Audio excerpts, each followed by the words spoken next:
गावात आकाश आणि विकास नावाचे दोन मित्र राहायचे. आकाश गरीब होता आणि विकास श्रीमंत होता. काल माझे बाबा सायन्स एक्झिबिशनला गेले होते आणि दुर्बीण घेऊन आले. मोठ्या माणसांच्या मोठ्या गोष्टी. चांगले मित्र नसतील तर श्रीमंत होऊन पण काय उपयोग नाही. चल, काल मी तुला लस्सी पाजली होती, आज तू समोसे खिलव. चल बाजारात जाऊया. आकाश आणि विकास बाजारात जातात आणि बघतात की दुकानात खूप गर्दी जमलेली आहे. दोघं मित्र दुकानात जातात. काका, दुकानात एवढी गर्दी का आहे? समोस्याचं नवीन दुकान उघडलंय. असे समोसे आहेत, एकदा खाल पण परत परत खात राहाल. दे पैसे दे, 2 समोसे घेतो आपल्यासाठी. नको, तू फक्त तुझ्यासाठी घे, माझं पोट बरोबर नाहीये. आकाश स्वतःसाठी समोसा विकत घेत असतो तेवढ्यात विकासची समोसा विकणाऱ्यावर नजर पडते. विकास समोसे विकणाऱ्याला थोड्या शंकेच्या नजरेने पाहतो. मोठ्या मुश्किलीने एक समोसा मिळालाय. वाह, काय समोस्याची चव आहे, ह्याच्या अगोदर कधीच खाल्ला नव्हता. एकदा खाऊन बघ, एकदा खाशील तर परत परत घेशील. दुकानाचं नाव बघतो काय आहे, उद्या परत येईन. आकाश दुकानाचं नाव बघतो. दुकानाचं नाव असतं जादुई समोसे. तुला एक गोष्ट जाणवली का? काय? प्रत्येक जण समोसेवाल्याच्या समोसेची तारीफ करतोय. प्रत्येक जण बोलतय की एकदा खाल तर परत परत खाल. मला तर जादुई समोस्यामध्ये काहीतरी गडबड वाटतेय. त्या समोसेवाल्याला बघितल्यानंतर मला काहीतरी घोळ वाटतोय. जासूसी पुस्तकं वाचून तुझ्या डोक्यावर परिणाम झालाय. चल घरी जाऊया, पाऊस पण पडणार आहे आणि घरी पण पोचायचंय. आकाश आणि विकास आपल्या घरी निघून जातात. दुसऱ्या दिवशी आकाश जेव्हा झोपून उठतो तेव्हा त्याला जादुई समोसेच्या दुकानातले समोसे खायची इच्छा होते. आकाशचं बाज विणायचं खानदानी काम असतं. बाळा, रामपालजी त्यांची खाट देऊन गेले आहेत, थोडी मरम्मत करायची त्याची. हो बाबा. आकाश बाज विणायला बसतो पण आपल्या कामात जराही लक्ष लागत नाही त्याचं. बाबा, मी समोसे खायला जातोय, लगेच येतो. 2-3 दिवस तर आकाशच्या वडिलांनी आकाशला काहीच नाही म्हटलं. पण मग एक दिवस जेव्हा सकाळी सकाळी आकाश समोसे खायला निघाला तेव्हा त्याच्या वडिलांनी त्याला थांबवलं. काय दररोज दररोज समोसे खात असतोस? दररोज समोसे खाऊन खाऊन तुझं पोट खराब झालंय. पहिलं तर तू इतके समोसे कधी खाल्ले नव्हतेस. मागच्या 2-3 दिवसात तर तू उच्चांक गाठलायस. आज तू काय जायचं नाही समोसे खायला. पण बाबा, मी समोसे खाल्ल्याशिवाय राहूच शकणार नाही. आकाशच्या वडिलांनी त्याचा हात पकडला तरी सुद्धा आकाश थांबला नाही. अरे मित्रांनो, माझा मुलगा वेड्यासारखा वागतोय, जरा त्याला समजवायला माझी मदत करा. आकाशचे वडील आकाशला पकडतात. वडिलांना एक माणूस पकडतो, त्या माणसाला दुसरा माणूस पकडतो, दुसऱ्याला तिसरा. अशा प्रकारे पूर्ण एक चेन बनून जाते. आकाश आपल्या वडिलांच्या तावडीतून हात सोडवून घेतो आणि मग ती चेन एकदम कोसळून जाते. आकाश त्या दिवशी सुद्धा जाऊन समोसे खातो. दुसऱ्या दिवशी आकाशचे वडील विकासच्या घरी जातात. विकास बाळा, माहिती नाही आकाशला काय झालंय. बाजारात नवीन जादुई समोसे नावाचं दुकान उघडलंय. सारखं सारखं तिथे जाऊन तिकडचेच समोसे खाण्याचं वेड लागलंय. काही चिंता करू नका काका, मी सगळं सांभाळून घेतो. त्या दिवशी जेव्हा जादुई समोसेचा मालक दुकान बंद करून त्याच्या घरी जायला निघाला होता तर विकासने दुर्बिणीने त्याला पाहिलं. विकास दुकानदाराच्या मागावर निघाला. लवकरच गावातल्या सगळ्या लोकांना आपल्या समोसाचं वेड लागेल. मग आता आपण खूप श्रीमंत होणार. गाववाले मूर्ख, त्यांना माहीतच नाही की तुम्ही एक केमिस्ट आहात आणि समोशात नशीला पदार्थ मिसळता आणि मग लोकांना समोस्याची लत लागली आहे आता. हळू बोल, कोणी ऐकलं तर आपण पकडले जाऊ. विकास सगळं बोलणं ऐकून घेतो. दुसऱ्या दिवशी काही गाववाल्यांसोबत विकास जादुई समोसेवाल्याच्या दुकानावर पोहोचतो. काय झालं? तुम्ही सगळे इथे का आलात? हे तुम्हाला आम्ही नंतर सांगतो. काका, पहिले तुम्ही समोसे खा. मुखिया चाचा समोसे खातात. आता माझं अजून समोसे खाण्याचं मन करतंय. खरं खरं सांग, तू तुझ्या समोस्यांमध्ये काय टाकतोस? बटाटे आणि मसाल्याशिवाय मी माझ्या समोस्यात काही टाकत नाही. खरं सांग, नाही तर मी आत्ताच्या आत्ता पोलिसला बोलवीन. पोलिसांचं नाव ऐकताच दुकानाचा मालक घाबरतो आणि सगळं कबूल करून टाकतो. मला माफ करा. माझ्या समोसाची विक्री वाढवण्यासाठी मी समोस्यामध्ये नशीला पदार्थ टाकत होतो, म्हणजे लोकांना समोसाची लत लागेल आणि लोक सारखी सारखी येऊन माझ्या दुकानावर समोसे खातील. विकास लगेच पोलिसांना फोन लावतो. पोलीस येऊन केमिस्टला अटक करतात. म्हणून मी तुला नेहमी सांगत असतो की बाहेरच्या गोष्टी कधीच म्हणजे कधीच खायच्या नसतात.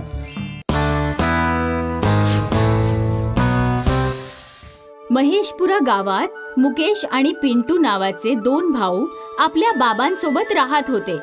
मुकेश मोठा होता आणि पिंटू छोटा होता. बाबा, तुम्ही मुकेश दादाला सायकल दिली, मला मोटरसायकल द्या ना. बेटा, सायकल फार स्वस्त असते आणि मोटरसायकल खूप महाग. मला काही नाही माहित. जोपर्यंत मोटरसायकल नाही मिळत तोपर्यंत मी नाही जेवणार. पिंटूच्या हट्टापायी बाबांना त्याला मोटरसायकल घेऊन द्यावी लागते. मुकेशचं अभ्यासात मन नाही लागायचं. बाबांनी मुकेशचं लग्न लावून दिलं. मुकेश शेतीचं काम सांभाळू लागतो आणि पिंटू 12वी पास करतो. बाबा, मी अभ्यास करायला शहरात जाईन. बेटा, आपल्या गावात पण तर कॉलेज आहे. शहरात राहण्यासाठी एक रूम घ्यावी लागेल आणि खाण्यापिण्याचा देखील वेगळा खर्च होणार. बाबा, मला काही नाही माहित. मी शहरात नक्की जाईन. मग बाबांना पिंटूचा हट्ट ऐकावाच लागतो आणि पिंटू अभ्यास करायला शहरात जातो. पण शहराच्या वातावरणात त्याचं अभ्यासावरचं लक्ष उडतं. तो आता मित्रांसोबत बाईकवर मजा मस्ती करायचा. कधी सिनेमाघरात फिल्म बघायला जायचा, तर कधी मित्रांसोबत पार्टी करायचा. 2 वर्ष पिंटूने अशीच मजा मस्ती करून घालवली. एके दिवशी पिंटूला मुकेशचा फोन येतो. पिंटू, बाबांची तब्येत खूप खराब झालीये, तू लवकर घरी ये. मी नाही येऊ शकणार, खूप काम आहे. तूच सगळं सांभाळ ना. मुकेश बेटा, माझी पिंटूला भेटायची खूप इच्छा झालीये. पिंटू घरी नाही येत आणि बाबांचा मृत्यू होतो. एक दिवशी पिंटूचा फोन येतो. मुकेश, तू एवढे कमी पैसे का पाठवतोयस? तुला माहित आहे ना शहरात किती खर्च आहे. पिंटू, माझ्याकडून जेवढे पैसे होत आहेत मी पाठवतो. यावेळी चुकीच्या वेळेला पाऊस पडला, सगळे पीक खराब झालं, घरी काही खायला पण नाहीये. का खोटं बोलतोयस? मी खोटं नाही बोलत आहे पिंटू. पिंटू एका मुलीला घेऊन आपल्या गावी येतो आणि स्वतःच्या घरी पोचतो.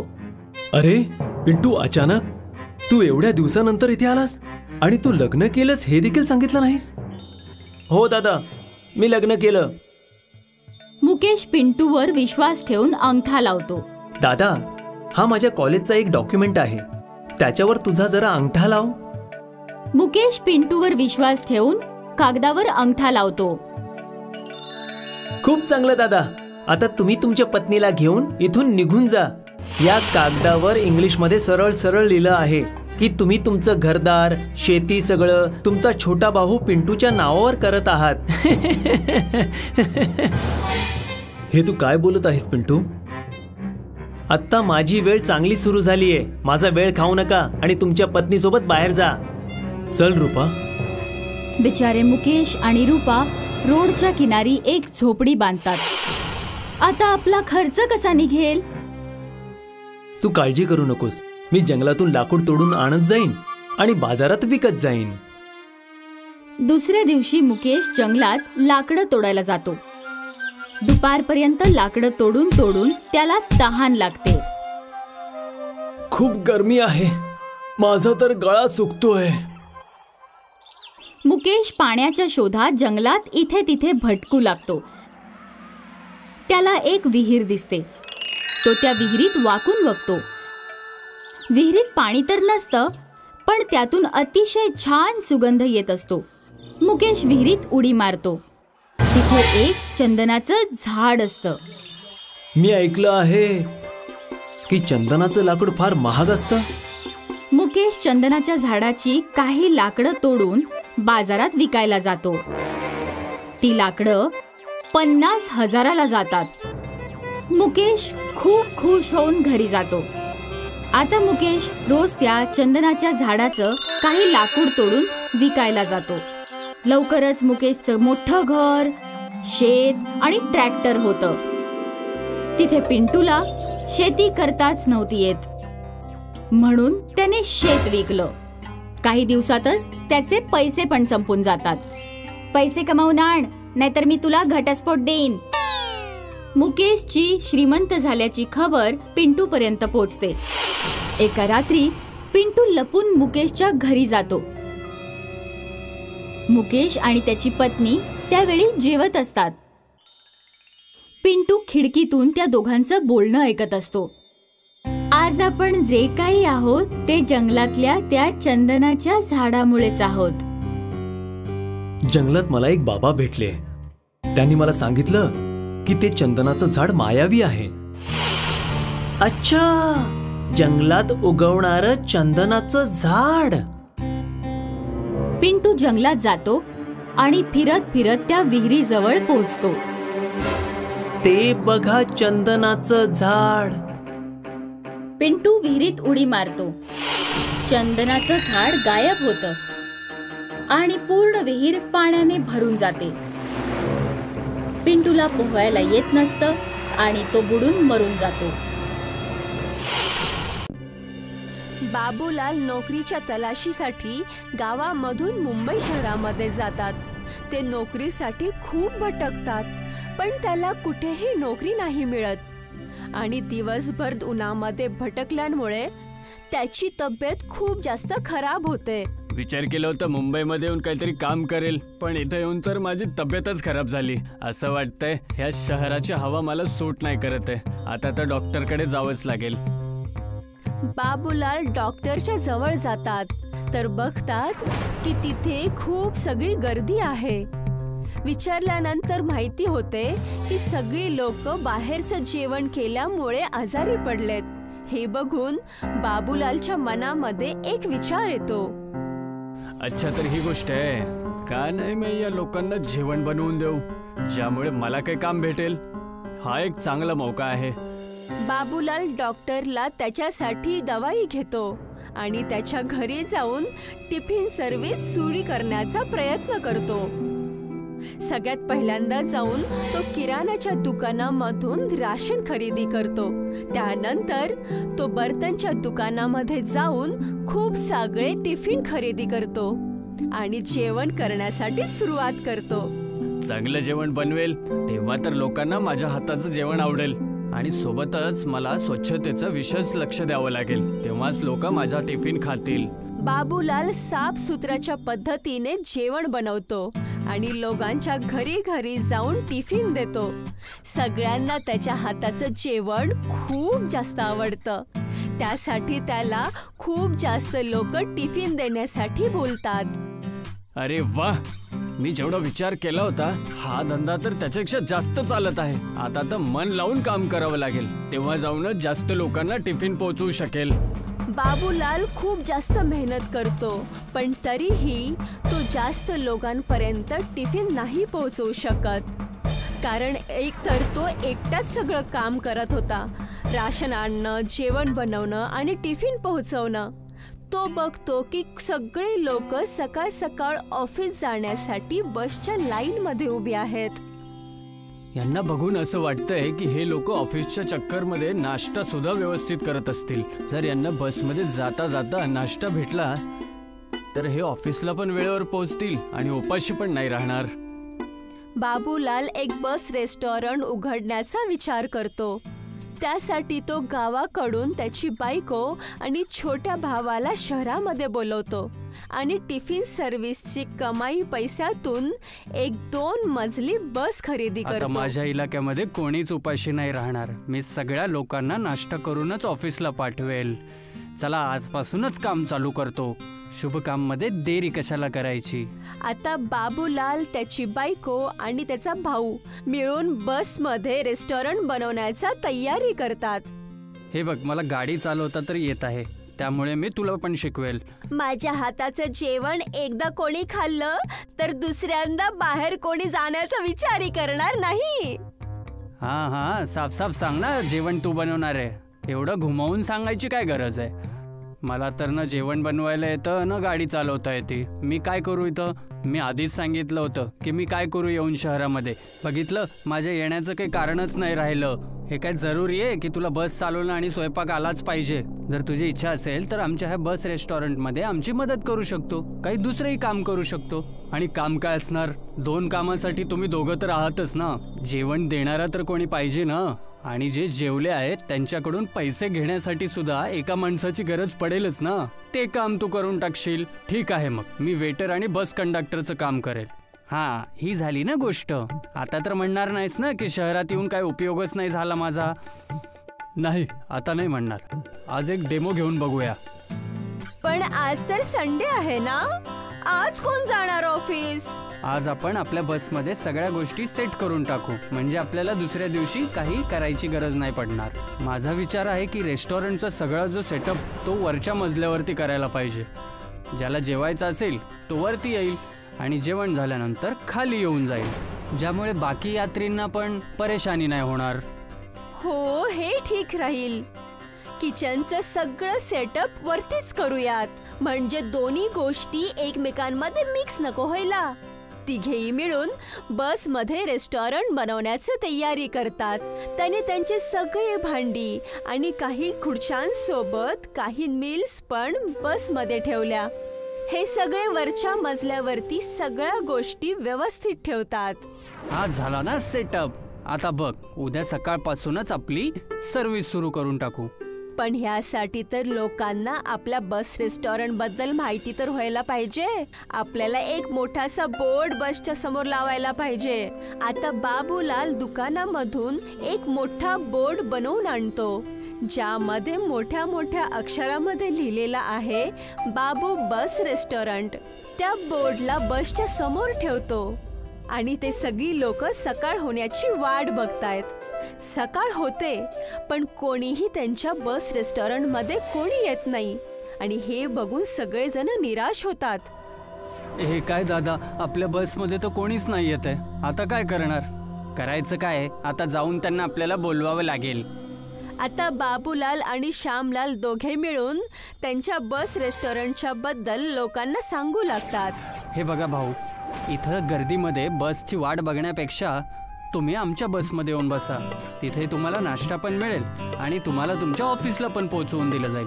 अच्छा, अशी कोणती बस आहे ज्याच्यामध्ये नाश्ता पण भेटायला लागलाय. बस रेस्टॉरंट आहे. तुम्ही चला तर सही, तुम्हाला सगळं समजून जाईल. तो माणूस त्याच्या सोबत त्याच्या काही मित्रांना घेऊन बाबूलालच्या बस रेस्टॉरंट मध्ये जातो. बाबूलालची बायको सगळ्यांसाठी नाश्ता बनवते जे सगळ्यांना खूप जास्त आवडतं. ही तर खूपच चांगली सुविधा दिली आहे भाऊ. आपण ऑफिसच्या ऑफिस पोहोचणं पण होतं आणि सोबत नाश्ता पण होऊन जातो. हां, सुविधा पण चांगली आहे, पण त्यानंतर सुद्धा आमच्या बसमध्ये कोणी येत नाहीये. अरे, तुमच्या ह्या बस रेस्टॉरंटच्या बद्दल कोणाला माहितीच नाहीये. जेव्हा याबद्दल सगळ्यांना पत्ता लागेल तेव्हा बरोबर लोक येतील. आता तुम्हीच बघा ना, तुम्ही जेव्हा मला सांगितलं तेव्हाच मला याबद्दल पत्ता लागला. पण आम्ही तर बोर्ड लावलेला आहे बसवर. आता अजून कसं सांगू लोकांना बस रेस्टॉरंटच्या बद्दल. बोर्ड तर लावला, पण तो तेव्हाच दिसेल ना जेव्हा लोक बसच्या जवळ येतील. काही असं करा की बसच्या जवळ यायच्या आधीच लोकांना कळालं पाहिजे की या बसमध्ये रेस्टॉरंट सुद्धा आहे, जसं की तुझी इच्छा आहे. हां, हे सही राहील. आता बाबूलाल खूप सगळे पॅम्पलेट्स छापवतो आणि जागे जागेला जाऊन त्याला वाटू लागतो. तो बस स्टँड मध्ये लाईनला लागलेल्या लोकांनाही देतो. त्या व्यतिरिक्त तो घरी घरी जाऊनही लोकांना हा पॅम्पलेट हातामध्ये देतो, ज्यामुळे आता सगळ्या लोकांना त्याच्या बस रेस्टॉरंट बद्दल माहीत झालेलं आहे आणि त्याच्या बस रेस्टॉरंटमध्ये लोकांची गर्दी होऊ लागते. अरे भाऊ, जरा आरामशीर चढा, बस नाही पळून जाणार तुम्हाला सोडून. सगळे लोक व्यवस्थित बसा. श्यामलाल सगळ्यांचे तिकीट काढतो आणि जेवणाचे ऑर्डर्स घेतो. बाबूलालची बायको जेवण बनवते.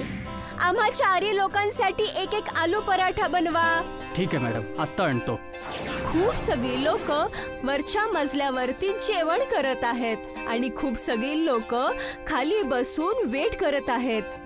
हे घ्या मॅडम, तुमचे पराठे आणि आमच्या रेस्टॉरंटचा टेस्टी अचार. थँक्यू भैया. आणि जसं जसं वेळ जात होती, बाबूलालची बस रेस्टॉरंट मध्ये गर्दी होऊ लागते. आता सगळ्या लोकांना ह्या बस रेस्टॉरंट बद्दल माहीत झालेलं आहे. त्यासाठी सगळी लोक यामधून सफर करायला आवडून घेतात आणि बघता बघता बाबूलालला शहरामध्ये सगळी लोक ओळखू लागतात आणि तो खूप पैसे कमवून इथे तो त्याचे एक सुंदरसं घर खरेदी करतो. जैसलमेर नगरात टुरिस्ट प्लेस जवळ समीर आपल्या आईसोबत एका झोपडीमध्ये राहत असे. तो आपल्या बाबांच्या निधनानंतर खूपच जास्त गरिबीचं आयुष्य जगत होता. खूप दिवस निघून गेल्यानंतर समीर हळूहळू मोठा होतो आणि त्यानंतर जेव्हा तो 15 वर्षाचा होतो. आई, काय आपल्या या जगात कोणीच नाहीये का? नाही कोणी आपल्याला नातेवाईक भेटायला येतात आणि नाही कोणी आपल्याला फोन करतो. बाळा, आहेत ना खूप लोक, परंतु फक्त म्हणायलाच असतात. म्हणतात ना, सुखाच्या वेळी सगळे असतात, परंतु दुःखामध्ये कोणीच साथ देत नाही. आई, माझे सगळे मित्र सांगतात की तुझं या जगात कोणीच नाहीये, तू अनाथ आहेस. नाही बाळा, मी आहे ना तुझ्यासाठी. तू काळजी करू नकोस. आपले दिवस नक्की बदलणार. नंतर ह्या लोकांना तू सुद्धा उत्तर देऊ शकशील. हो आई, बरोबर बोललीस तू. चंपा लोकांच्या घरात काम करून 2 वेळचं खाणं बनवत असे. समीर ह्या गोष्टीमुळे खूपच काळजी करत असायचा. नंतर एका दिवशी तो नदीच्या किनाऱ्याला बसून विचार करत होता. तेव्हा तो होडीचा प्रवास करणाऱ्या लोकांना बघतो. तेव्हा तो हे बघून पैसे कमवायचा विचार करतो. अरे काका, मला पण ही नाव चालवायची आहे आणि पैसे कमवायचे. हा मग ठीक आहे, नाव घेऊन ये आणि मग चालव. पण काका, ही नाव विकत घेण्यासाठी किती पैसे लागतात? जास्त नाही बाळा, बहुतेक 20,000 रुपये लागतील. विकत घे. काका, हे तर माझ्यासाठी खूपच जास्त आहे. तो मी कुठून आणू एवढे पैसे? तुम्ही माझी मदत कराल का जरा? मला काही दिवसांकरता तुमच्या नावावरतीच काम करू दे. मग मी पैसे जमा करीन आणि स्वतःची नाव घेईन. समीरचं हे बोलणं ऐकून नाववाला विचार करतो, जर मी याला शिकवलं तर माझी विक्री कमी होणार आणि हा तर तरुण मुलगा आहे आणि माझ्यापेक्षा सुद्धा जास्त काम करून जास्त पैसे कमवू शकतो. त्यामुळे माझ्या होडीवरती कोणीच नाही येणार. असा विचार करून तो म्हणतो, अरे बाळा, तू अजून लहान आहेस, नाही चालवता येणार तुला. आणि सर्वात पहिल्यांदा तुला पोहता आला पाहिजे. तोपर्यंत तू दुसरं काहीतरी काम कर, तसे पैसे कमव आणि मग नाव घे. ठीक आहे काका. काकांचं बोलणं ऐकून घरी निघून जातो. नंतर दुसऱ्या दिवशी आपल्या मित्रांना सगळी गोष्टी सांगतो आणि नंतर त्यांना आपल्या घरची परिस्थिती सुद्धा सांगतो. तो आपल्या मित्रांना काहीतरी काम सांगायला सांगतो. तेव्हा त्याचा एक मित्र रुपेश सांगतो, औ, मस्त एक सोपं काम आहे. इथे येणाऱ्या पर्यटकांना इथे आपल्या गावातलं फिरवायचं. हा, काय खरंच सोपं काम आहे? हो, मी खरंच सांगतोय. माझा चुलत भाऊ पण हेच काम करतो. चल, मी तुला त्याच्याशी भेट घालून देतो. तू काम शिकून घे आणि मग कामाला सुरुवात कर. समीर रुपेशच्या मित्राला जाऊन भेटतो आणि नंतर त्याने सांगितलेलं काम शिकतो आणि करायला लागतो. समीर काम करू लागल्यामुळे त्याच्या घरची परिस्थिती सुधारते. त्यानंतर वडिलांची जी टाकाऊ जमीन होती त्यावर ते आई आणि मुलगा मिळून शेती करायला सुरुवात करतात. भाऊ, तुझे खूप खूप आभार की तू मला या कामाला लावलंस, ज्याने माझ्या घरची परिस्थिती बदलते. अरे मित्र अशा वेळी कामात येणार नाही, तर कधी येणार? धन्यवाद नको बोलूस. बाळा, हे घे. तांदळाच्या पिठाचे समोसे बनले आहेत. खाऊन बघ तरी कसं लागतंय ते. हो काकी, नक्की मी खाणार. रुपेश चंपाने बनवलेले समोसे खातो. समोसा खाऊन तो आपली बोटं चाटायला लागतो आणि नंतर काही वेळा अजून मागून खातो आणि नंतर सांगतो, काकी, तुम्ही काय मस्त समोसे बनवले तो. मी तर असे समोसे अजूनपर्यंत कधीच खाल्ले नाहीत. हा, माझ्या आईच्या हातामध्ये जादू आहे. काकी ठीक आहे, मी येतो मग आता. पण मला असे समोसे दररोज बनवून पाठवत जा. हा हा बाळा, नक्की. नंतर दुसऱ्या दिवशी तो जेव्हा आपल्या कामावर जातो तेव्हा तिथे एका टुरिस्टला फिरून फिरून भूक लागते. तेव्हा तो समीरला हॉटेलबद्दल विचारतो. समीर त्याला हॉटेलमध्ये घेऊन जातो. तेव्हा तिथे सगळे तांदळाचे पदार्थ असतात जे त्याला एकदम पसंत येत नाहीत. तेव्हा तो म्हणतो, हे मित्रा, काय तू मला चांगला खायच्या ठिकाणी घेऊन जाशील का? मला इकडच्या वरण भात साधं जेवण जेवायचंय. समीरला समोसेबद्दल आठवतं आणि तेव्हा तो आपल्या आईला फोन करून समोसे आणि चटणी बनवायला सांगतो. आई, मी 2-4 पर्यटकांना घेऊन येत आहे. तू समोसे तयार ठेव. समीरने सांगितल्यामुळे त्याची आई तांदळाच्या पिठाचे समोसे तयार करते आणि त्याला खूप सुंदर पद्धतीने वाढते. आणि तेव्हा जेव्हा समीर त्या टुरिस्टला घेऊन तिथे पोहोचतो तेव्हा त्याची आई त्याला समोसे देते. हे तू आम्हाला कुठे घेऊन आला आहेस? आम्ही असा तशा जागेवर जेवण नाही जेवत. सॉरी सर, पण तुम्ही टेन्शन नका घेऊ. हे माझं घर आहे आणि एकदा तुम्ही माझ्या आईने बनवलेले हे समोसे खाऊन तर बघा. तुम्हाला कोणताही त्रास झाला तर सगळी जबाबदारी माझी. हो साहेब, आणि तुम्हा लोकांचं मन असेल तेव्हाच तुम्ही पैसे द्या, नाहीतर तुम्ही पैसे न देता सुद्धा जाऊ शकता. ठीक आहे, तू एवढा बोलत आहेस तर आम्ही खाऊन घ्यायचो. बघतो आम्ही आम्हाला काय करायचंय. समीर आणि चंपाने सांगितल्यामुळे ते टुरिस्ट समोसे खायला लागतात आणि त्याच्यासोबत दिलेली राईची चटणी आणि चिंचेची चटणी सुद्धा खातात. ते लोक मंत्रमुग्ध होतात आणि परत पुन्हा समोसे मागून खातात. वाह, काय मस्त समोसे बनवलेले आहेत. हो नक्की, तू अगदी बरोबर बोललास. ते तिची खूपच प्रशंसा करतात आणि त्या समोसेच्या किमतीपेक्षा जास्त पैसे देऊन सांगतात, तुम्ही लोक याचं दुकान उघडा, खूप चांगला कमाई कराल तुम्ही. हो हो, नक्की नक्की नक्की नक्की आम्ही असंच करू. टुरिस्टचं बोलणं लक्षात घेऊन समीर आणि त्याची आई मिळून समोसेचं दुकान खोलतात आणि त्यांचं दुकान खूपच लवकर प्रसिद्ध होतं. आसपासचे लोक आणि टुरिस्ट सगळ्यांना समोसे खूपच पसंत येतात. आई, तू डिझाईन केलेले रिंग रोल समोसे भरपूर लोकांना आकर्षित करत आहेत आणि नवीन नवीन डिझाईन बनवत राहा तू, ज्याने लोक इथे येऊन जास्तीत जास्त समोसे घेऊन जातील.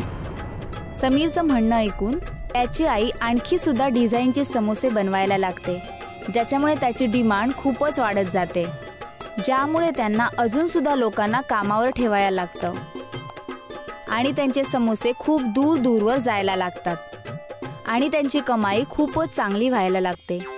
हे समजल्यामुळे मग मीडियावाले येऊन त्यांचा इंटरव्ह्यू घ्यायला लागतात, ज्यामुळे त्यांचं नाव पूर्ण शहरात प्रसिद्ध होतं.